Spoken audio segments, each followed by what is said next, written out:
Hello, hello, this is Pixie, back on the scene. I just started reading this book actually. It's quite a good book actually, dealing with things like rejection and all sorts of emotional traumas and stuff like that.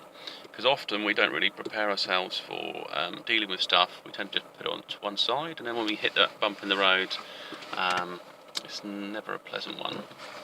Especially someone like me, I'm quite a strong empath, so the more emotionally tuned you are, it can be quite a destructive way, really. It's just dealing with it.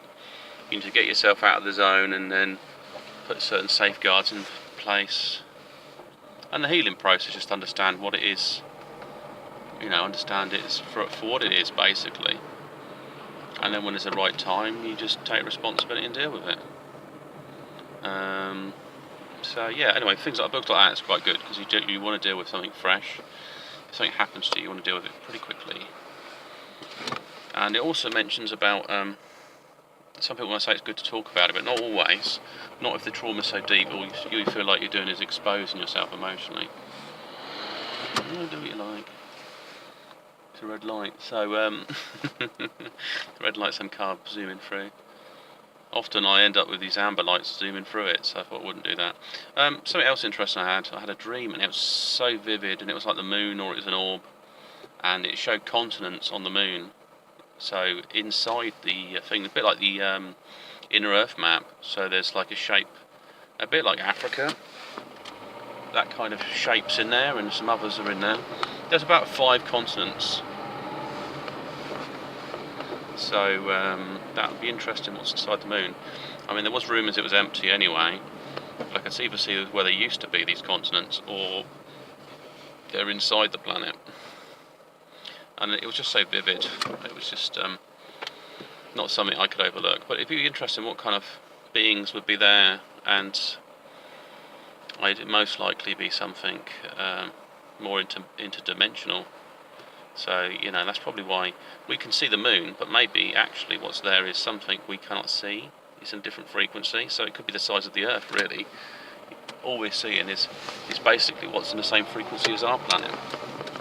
And that we're just seeing the core, like the mantle or something, of the actual, of this other planet. I don't know about that, but it's just this kind of continent stuff. It was a little interesting, and they said it's an empty vessel, the moon. So for some reason we don't want to build on it or put anything industrial on it, and we seem to have limited interest in doing anything with it, to be honest. I think we'd stick a satellite relay communication on it or something like that. Deep space stuff, or NASA would have taken over it and had a NASA sort of where you'd have your maybe they would call it deep space program or something, or whatever they would call it, outer space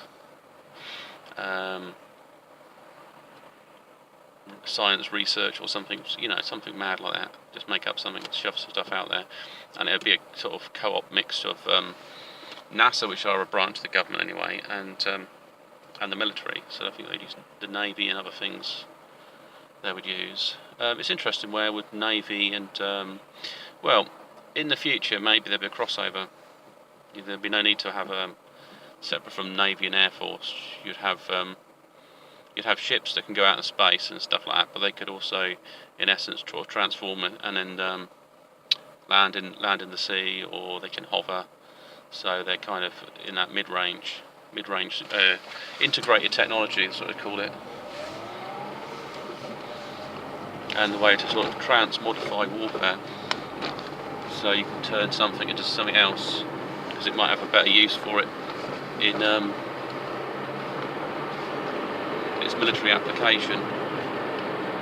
In the same way you could turn a kind of like a flaming torch into something you could cook your food on, or you could set it up to be a flamethrower.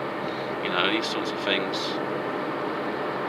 So you want really is tools that have both a constructive and a destructive purpose, and that's really where the military want to be. You don't have just weapons, constant weapons, because the idea of military is they cover sort of security, and they cover other elements in there, because you can't be a peacekeeper if all you've got is a weaponized toolkit.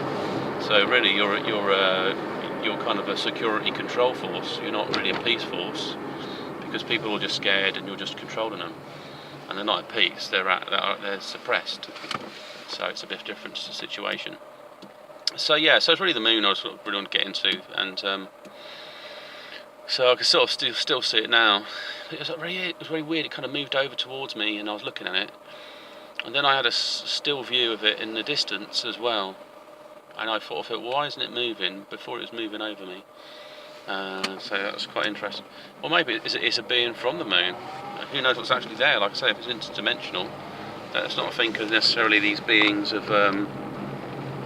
They might have been sleeping in the moon, and they're just like balls of consciousness, and or sprites or something like that. I'd call them illumins, and they're more conscious. I mean, I must admit, I do sometimes sort of moon gaze, and when you do that, you're projecting your consciousness. So if you're sort of chilled out and that lot, and you're out in the back garden, maybe you're having a beer or whatever you're doing out there, you can always look up at the moon and just think about what's up there. Why has it got? Is that the man in the moon, or is that a dragon shape in the moon? And how did it get that shape? Because it's always fascinating, these things. Anyway, this is Pixie signing off. Have a great day, and speak to you soon.